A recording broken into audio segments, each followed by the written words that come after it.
Hello, my name's Sienna, and when I was 18, I threw a party for my family. I made their favorite dishes. I set the table for 8. No one came.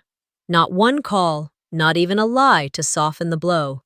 Instead, my sister posted a photo of them, flying first class to Europe, captioned, "Family is peace." When I called my mom, all she said was, "Sorry, I forgot your ticket."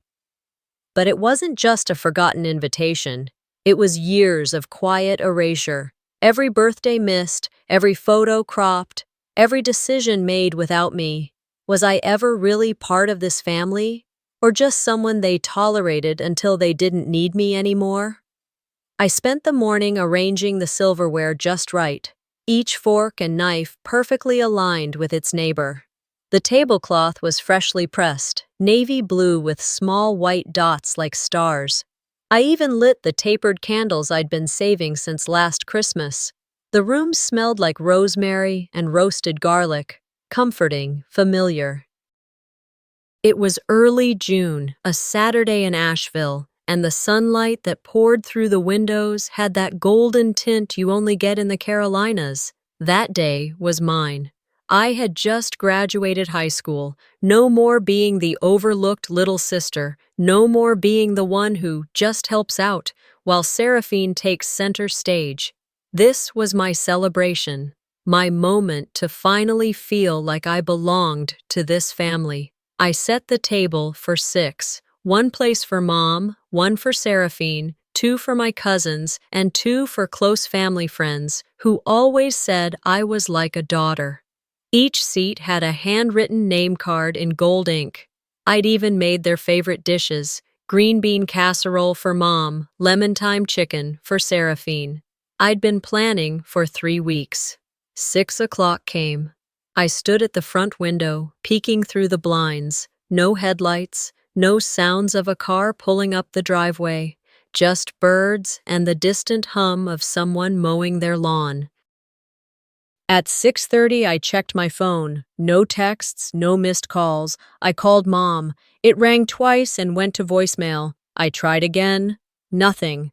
By 7 o'clock, the chicken had cooled. The candles had dripped long trails of wax onto the table. I tried telling myself they'd just lost track of time, but then I opened Instagram. Right there at the top of my feed was a photo of Seraphine, grinning next to Mom on a plane. First class, glasses of champagne in their hands. Captioned, "Family is peace. Europe, here we come." I froze. My finger hovered over the screen. I felt something shift inside me, quiet and irreversible. I called again. This time, Mom picked up. Her voice was light, as if nothing had happened. "Oh, honey," she said, almost laughing. "I forgot your ticket. It was so last minute. Seraphine surprised me, and there weren't enough seats." She didn't apologize. She didn't even sound embarrassed. I didn't reply. I just stared at the place cards. My name was written last, at the head of the table. I imagined them flying across the Atlantic while I sat in silence with cold chicken and flickering candles. Around 9:30, Talia FaceTimed. Her background was all cobblestone streets and bell towers. "Sienna, why didn't you come to Seraphine's wedding? It was gorgeous. She looked like royalty in that lace gown." I didn't respond. I felt like I'd stepped into a story where I didn't belong. A wedding? No one had told me. Not a word. I was her sister. "You didn't know?" Talia's eyes widened. "I thought you were... Seraphine said you were busy." Busy? I ended the call before she could say anything else. I stood in the kitchen, the room now dim. The candles had melted to stubs. The food sat untouched, the air thick with rosemary and something else, something bitter. I packed up the leftovers, each container clicking shut with a strange finality. I put them in the fridge, like I was preserving proof of a gathering that never happened. Then I opened my inbox and deleted every invitation I'd sent, one by one. No RSVP, no decline, just silence. Before going upstairs, I stood at the doorway one last time, staring at the empty table like it was a crime scene. My fingers brushed over the place card that said Mom, then Seraphine. I slid them both into the trash. They erased me, I whispered, not crying, not yelling, just stating a truth that had been building for years. And they didn't even flinch. The morning after the party, I stayed in bed longer than I meant to. The sun filtered through the blinds in soft strips across my ceiling, and for a moment I pretended it was any other Sunday, but the silence downstairs was too clean.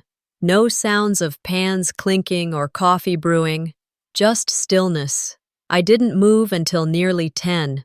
When I did, it was only to reach for my phone and start scrolling, not for updates, not for texts, but for proof. I opened the family photo album app. One by one, I tapped through the folders.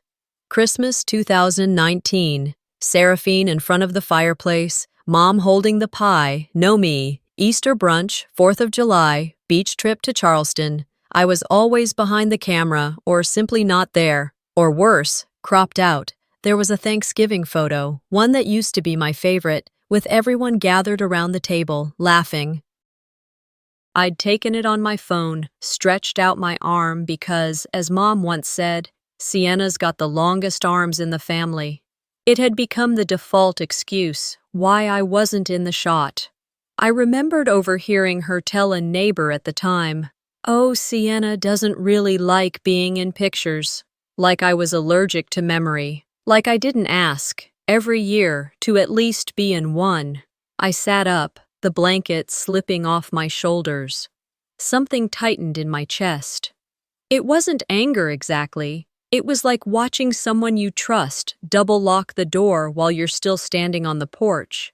I dragged myself to the hallway closet and opened the box where I kept old art projects.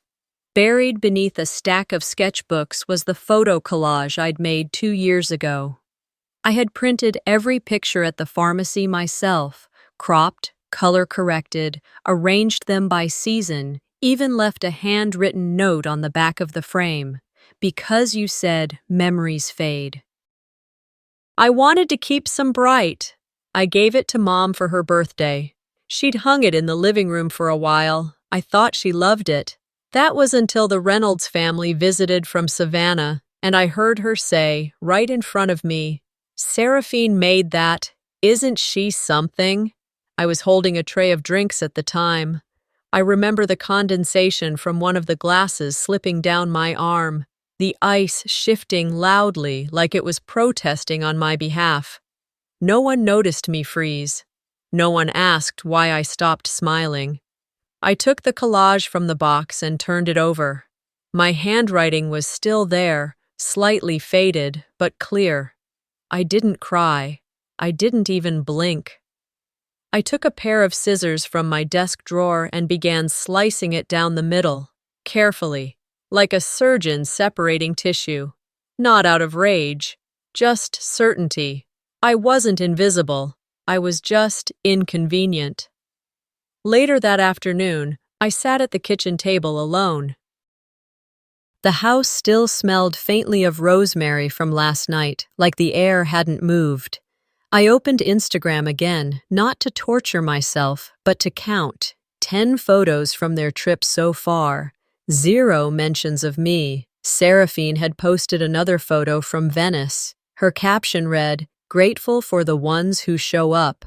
A direct shot if there ever was one. I closed the app and powered off my phone. I stood up slowly, walked to the living room, and glanced at the shelf where the collage used to hang.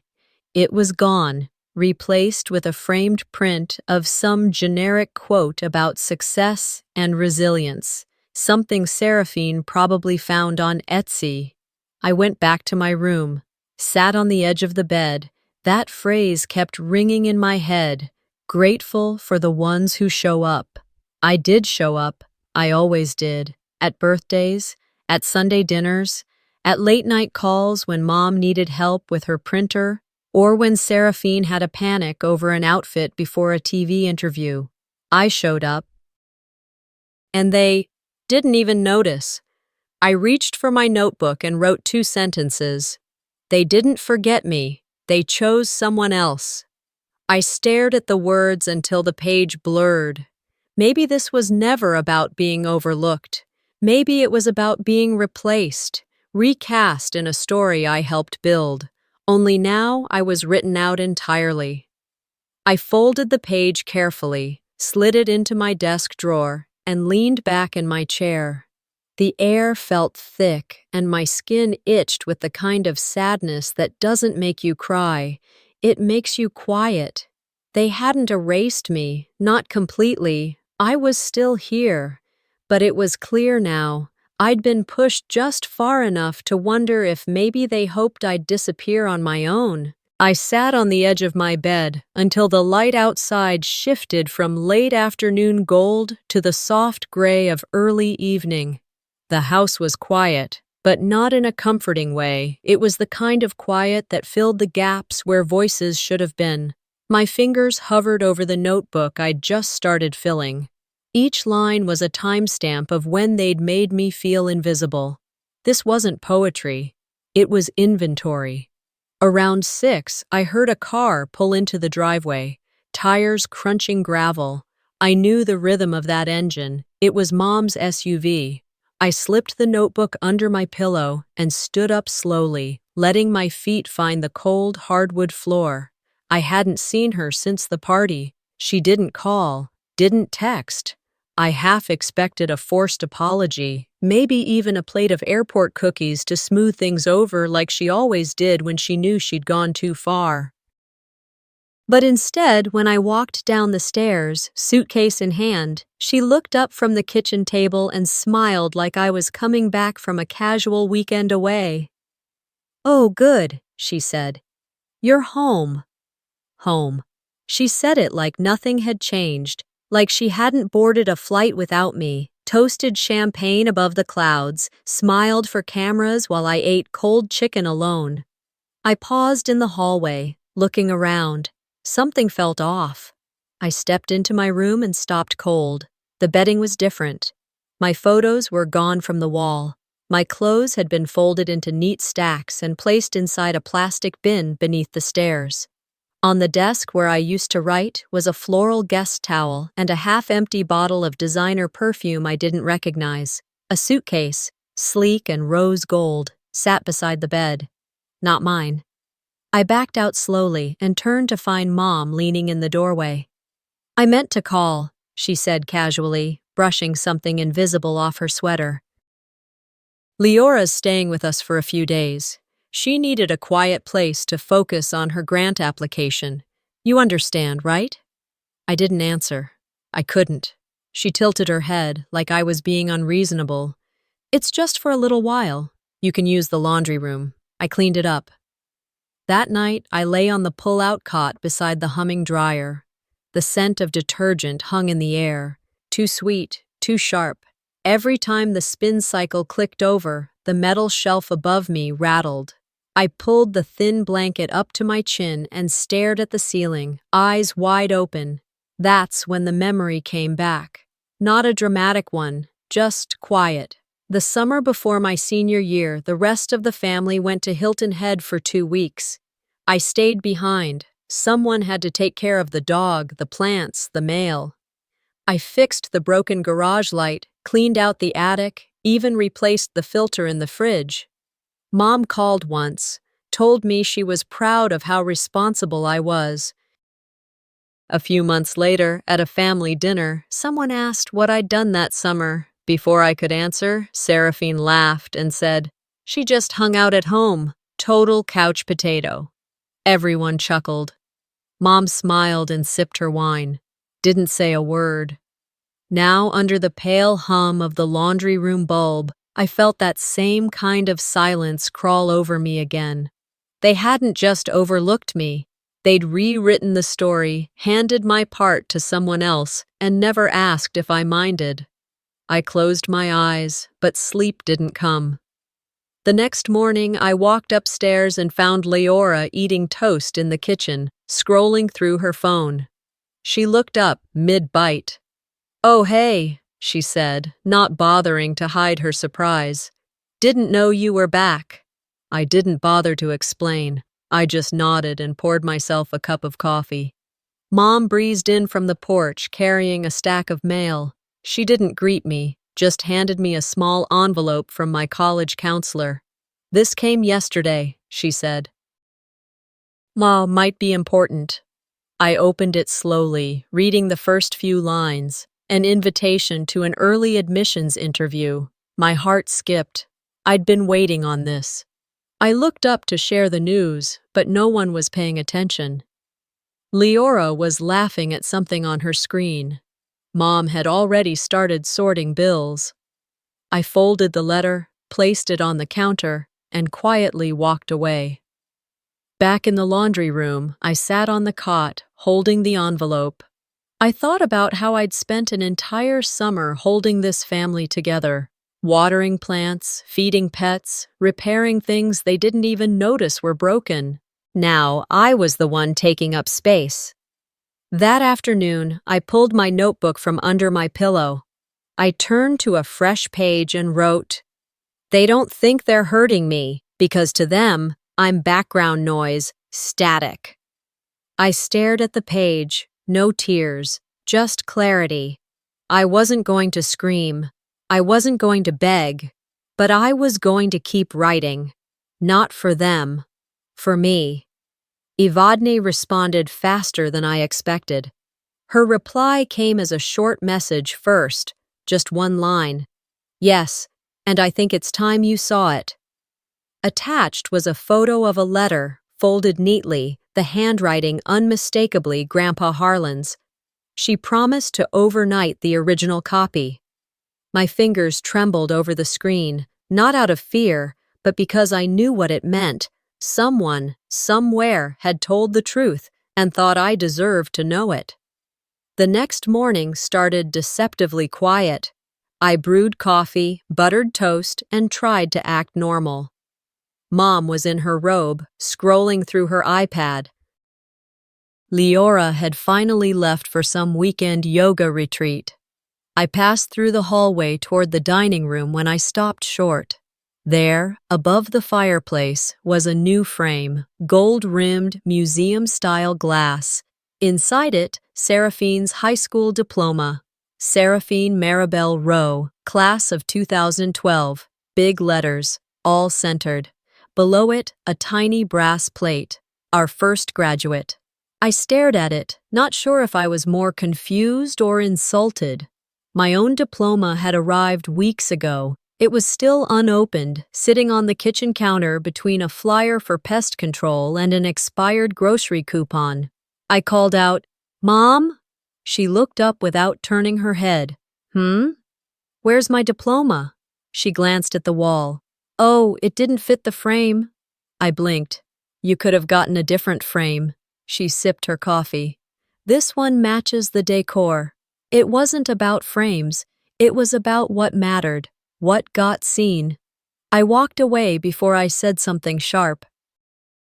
Later that afternoon, as I came down the stairs, I heard voices from the study, half muffled through the slightly ajar door. "If we move now, we can lock in the interest rate," a man's voice said. Another chimed in. "The trust is in her name, but Maribel handles all of it anyway." Mom's voice was next. "It's cleaner this way. She's not exactly equipped." I leaned closer. I saw the screen. Zoom call.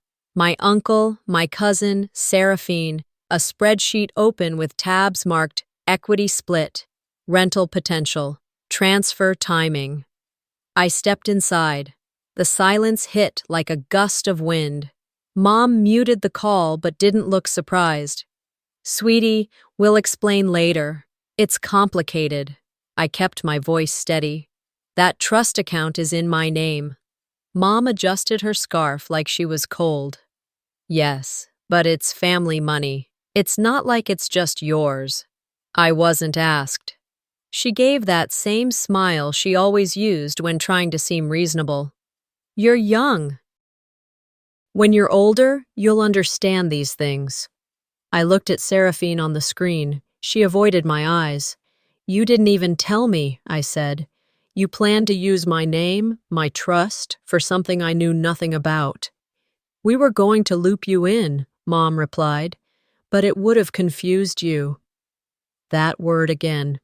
Confused, like I couldn't handle numbers or money or my own life.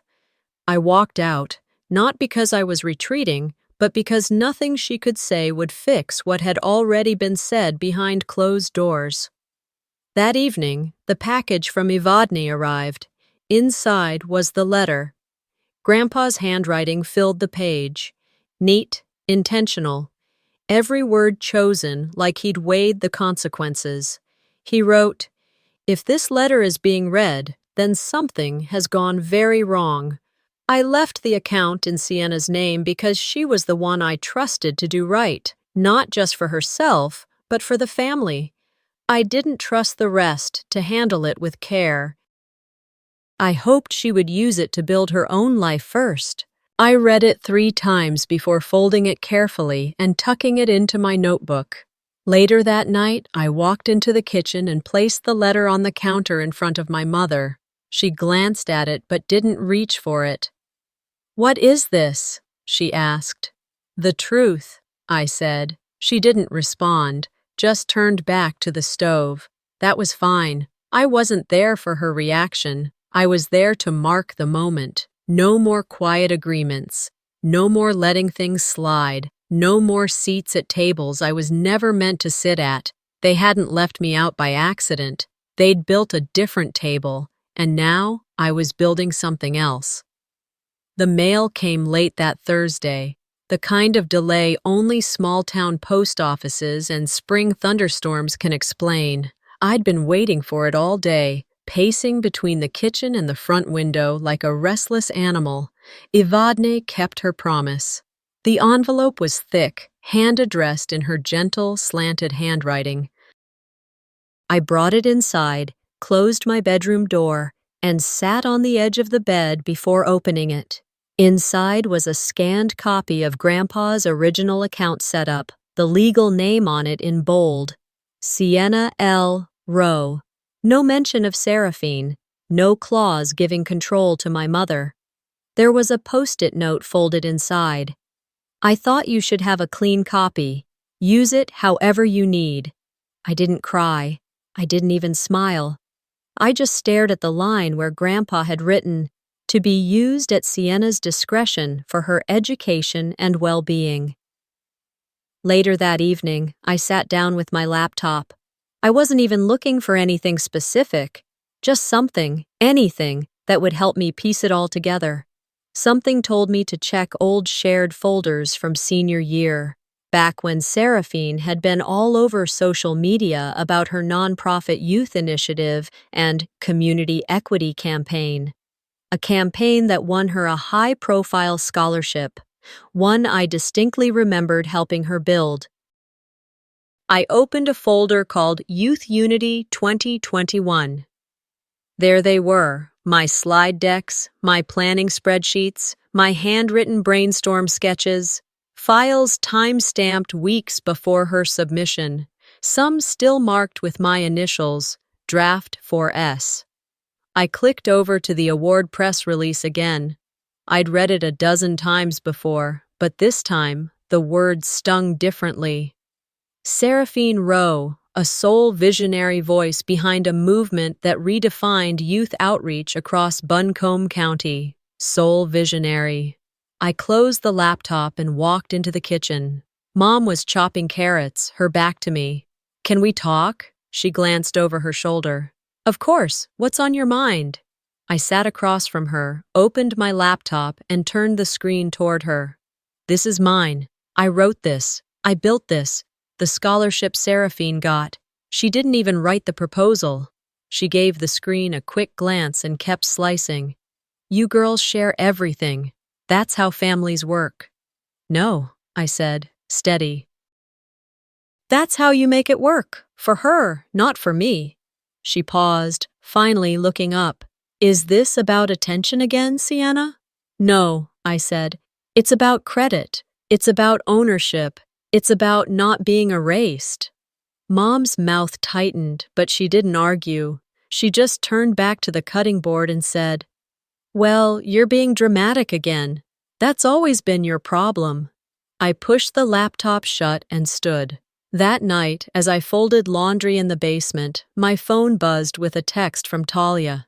"Is your mom okay now? We were all worried last month." I stared at the screen. "What do you mean? You didn't hear? She was in the hospital. Mild stroke, I think. Everyone was talking about it." I didn't respond. Instead, I walked upstairs, quietly, and found Mom alone in the living room, watching the Weather Channel. "You were in the hospital?" She blinked slowly. "It wasn't a big deal." "Everyone else knew." "I didn't want to worry you." "You tend to spiral." I stood there, letting the words settle. "You just didn't want me there," I said, my voice low. "It wasn't about stress. You didn't think I belonged." She turned off the TV and stood up, smoothing her sweater like she was brushing off the conversation. "I've raised 2 daughters. I don't have time to babysit feelings." There it was. She didn't just dismiss me. She categorized me: emotionally high maintenance, inconvenient, too much. I walked out of the room before I said something I'd regret. Back in my room, I grabbed the notebook, flipped to a new page, and wrote, "They don't protect me from pain. They protect themselves from me." And just beneath it, "They love Seraphine's success, but they fear my presence." By the next morning, I'd hardly slept. The kind of insomnia that doesn't feel like tossing and turning, but more like being held in place by thoughts you can't shake loose. I stayed in bed until the sunlight slipped past the curtain and crept across my floor. When I finally got up, I wasn't dragging. I wasn't aimless. I had purpose and a growing sense of indignation that felt clearer than anything I'd felt in months. I sat down at the kitchen table, still in my pajamas, and opened my banking app on my phone. The numbers loaded slowly, but I already knew something wasn't right. My grandfather's account, his final gift to me, one he made sure no one else could touch, had been drained by $28,000. One line stood out: Admin Family Trust Transfer. 2 weeks ago. I scrolled again. No login alerts, no request for approval, no notification, and my name was on the account. My name. Mom walked in a few minutes later with her coffee, her phone already glued to her hand. I waited until she sat down, until she settled in like it was just another Saturday morning. "Why was money pulled from my account?" I asked calmly. She blinked once, like she hadn't heard me. "What?" I turned my phone toward her. "This transaction, 2 weeks ago. What is it?" She didn't even look surprised. "We needed it for a down payment. Seraphine's helping us invest in a property that will benefit the entire family. You'll understand later. You used it without asking me." "You wouldn't have known what to do with that much money anyway." The words landed with a dull thud in my chest, not yelled, not cruel in tone, just matter of fact, as if I were incapable of handling what was legally mine. "It's not about you, Sienna," she said, standing to pour more coffee. "It's about legacy. This family needs to think long-term." I didn't say anything right away. I just stared at her, the casual way she moved around the kitchen like nothing about this should concern me. Later that afternoon, I sat on the porch, laptop in my lap, and opened the college application I'd been working on for months, a small liberal arts school in upstate New York. It wasn't fancy, but it was mine, my choice. I had my essay draft open, my resume, my transcript ready to upload. "Don't waste your time," she said from the doorway, drying her hands on a dish towel. "We've already discussed this." "I didn't ask for your permission," I replied. She stepped outside, letting the screen door clatter behind her. "You're too emotional to live that far away." "That's your excuse now?" "Your sister already left. I'm not losing another daughter." I closed the laptop gently. "I'm not lost, Mom. You just never looked in the right direction." She shook her head. "I'm done arguing. Do what you want. Just don't expect me to help clean up the mess." That evening, after dinner, I pulled every brochure, every flyer, every school mailing I'd ever taped to the fridge. I took them out back to the fire pit. The sky was still a little pink from the fading sun. I lit a match. I didn't do it because I was giving up. I did it because I was done waiting for anyone's blessing to build the life I wanted. The flames were small at first, then stronger.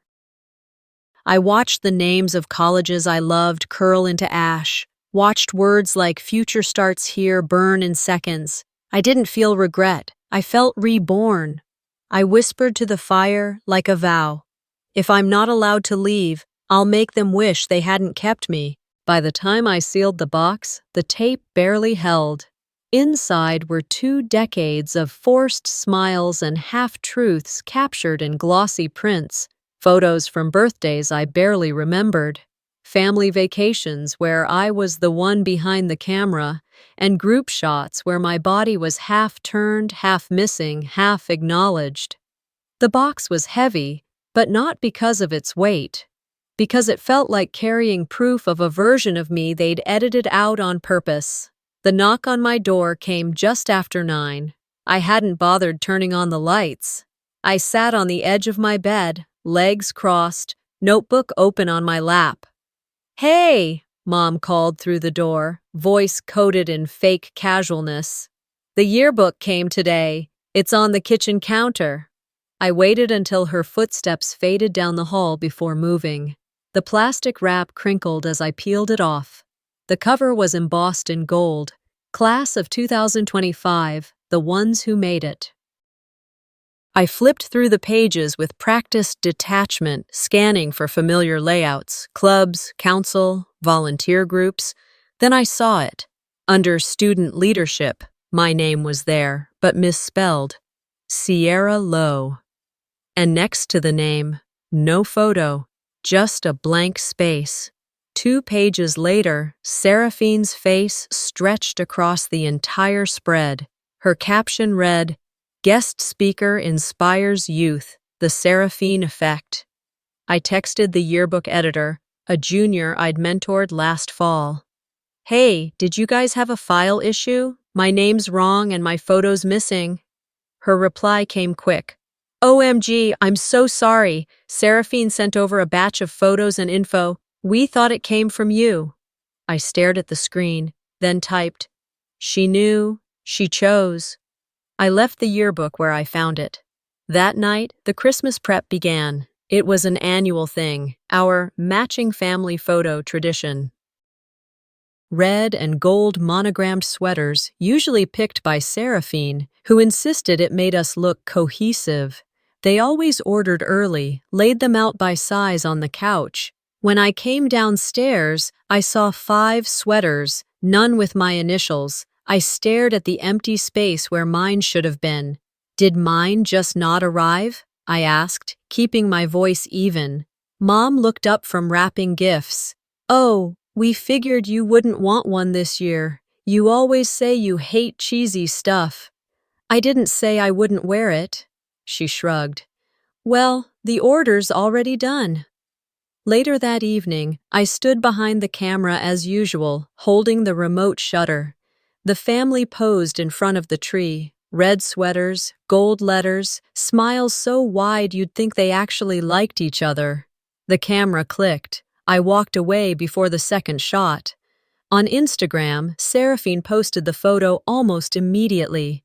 The caption read, "All together, all love." I didn't comment, didn't like it. I just stared at the words, "all together."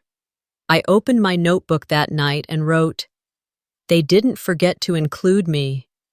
They rehearsed a version of the family where I never existed." My door stayed closed all night. Sometime after midnight, I walked quietly through the house and took down every remaining photo of me from the walls. Solo shots, school portraits, even a couple from old beach trips. I left their faces in place. Just mine came down. I dropped them into the same box, labeled it evidence. Not out of pettiness, out of preservation. Because when the time came, and it would, I wanted to remember who I was before they decided to rewrite me. The cardboard box sat on the passenger seat beside me as I pulled into the driveway. Inside, my yearbook, the mismatched photos, the letter from Grandpa, and the pages of my notebook. I hadn't let anyone read until now. I'd sealed it shut with a strip of painter's tape across the top, not because I feared it would fall open, but to keep myself from second-guessing what I was about to do. Christmas Eve. The air smelled like pine and cinnamon. The lights around the porch blinked slowly, steady, artificial warmth. Through the front window, I could see them all moving around the dining table. Seraphine in a red velvet dress, Mom in pearls. Lyora was there too, pouring wine into crystal glasses. Everyone looked like they'd just stepped out of a holiday catalog. I stepped inside without knocking. No one noticed at first. My boots squeaked against the hardwood, breaking the room's rhythm. Mom turned. "Oh, you made it." "I was invited," I said simply, setting the box beside my seat. "Right?" "Of course," she replied with that tone. Too smooth, too rehearsed. "This is a healing dinner." Healing, a word she'd never once used when it mattered. We sat down. The silverware was already perfectly laid. Candles flickered between bowls of sweet potatoes and honey-glazed carrots. Seraphine leaned over and smiled, false as the wreaths on the walls. "Glad you're here," she said. "Let's just enjoy tonight." "I intend to," I said, unfolding my napkin slowly. "But before we toast, there's something I brought." The room stilled, glasses hovered, conversations halted mid-sentence. I reached down, pulled the first item from the box, a printed letter from Ms. Doreen, my senior English teacher. I held it with both hands and read aloud. "Sienna writes like someone trying to be heard in a house with no echoes." The silence that followed stretched longer than the candle flames. Maribel blinked. "Why would you bring that here?" "It's from my teacher," I said calmly. "The only adult in the last year who ever asked if I was okay." Seraphine rolled her eyes. "So we're turning dinner into a therapy session now?" I didn't take the bait. I reached for the second envelope, a yellowing letter, folded once, the corners worn. Grandpa's handwriting was unmistakable. "This one's older," I said. "And more important." Mom tensed visibly, her jaw tight. I read, "If ever this family forgets what love looks like, Sienna will remember. She is the thread. She holds us together, even when we don't deserve her." When I looked up, no one was breathing. Seraphine's voice cut through first. "Is that even real?" I didn't answer her. I turned to Mom. "Did you know about this?" She hesitated. Then, "It was private." "No," I said, my voice firm now. "You just didn't want anyone else to know that Grandpa chose me, that he trusted me." "I've done everything for this family," she snapped. "You don't understand what it means to carry that kind of weight." I stood slowly. "You don't get to weaponize guilt and call it love. You didn't forget me. You erased me. Now I'm writing myself back in." I took the letter and placed it in the center of the table, between the candles and the gravy boat. I'm done being quiet. By the next morning, it was already out. Someone, maybe Leora, maybe one of Seraphine's friends who'd heard secondhand, had posted my words to a local community blog. Not the full transcript, just enough to sting. "You didn't forget me. You erased me. Now I'm writing myself back in." It had been shared dozens of times by breakfast, by lunch, hundreds. The comments were a mix. People from church I hadn't seen in years, classmates, even strangers. Most of them said the same thing. I know this story. By dinner time, Seraphine had lost a major sponsor for her new podcast. The brand issued a polite but pointed statement about family values. She deleted all her recent posts, changed her profile bio to a quote about privacy. Mom didn't speak to me for 3 days. Not a word. I wasn't surprised. The silence wasn't new. It just felt different now, like I'd finally decided not to fill it for her. I spent that week packing. My room had always felt temporary, like a place I was loaned, not something I belonged to. But this time, I folded my clothes slowly, carefully. I sorted through books, letters, trinkets, kept what mattered, boxed what didn't. Aunt Evadne drove down herself from Vermont. She pulled up in an old blue Subaru, arms wide open. She didn't ask questions. She just hugged me and said, "About time." We loaded my things into the back seat and trunk. I made one last loop around the house. Hallway, kitchen, backyard. Each room held a version of me I was ready to leave behind. Mom stood at the door when I came back in. Her eyes were puffy but dry. She looked tired, smaller. "I didn't know how to love you," she said quietly, "without fearing you'd leave too." I held her gaze. "You didn't have to hold me down to hold on to me." We didn't hug, but we didn't turn away either. Evadne and I pulled out of the driveway just before sunset. The house shrank in the rearview mirror, my old life folding itself neatly behind me. In Vermont, things moved slower. The air felt different, cleaner, lighter. The college campus was tucked between 2 hills, its buildings brick and ivy covered. I unpacked in a small dorm room with one big window and a narrow bed. I didn't decorate much, just pinned one thing above my desk, the letter from Dad. "She holds us together, even when we don't deserve her." That fall, I joined a writing group. Every Thursday evening, we met in a circle, shared stories, critiqued gently. For my first submission, I handed out a piece titled, "The Party I Threw That No One Came To." They listened. No one interrupted. When I finished, one of the older students said, "That hit me in the chest." Another nodded. I've never heard anyone describe that kind of loneliness so clearly. After class, I walked back to my room and sat by the window. The trees were already starting to turn.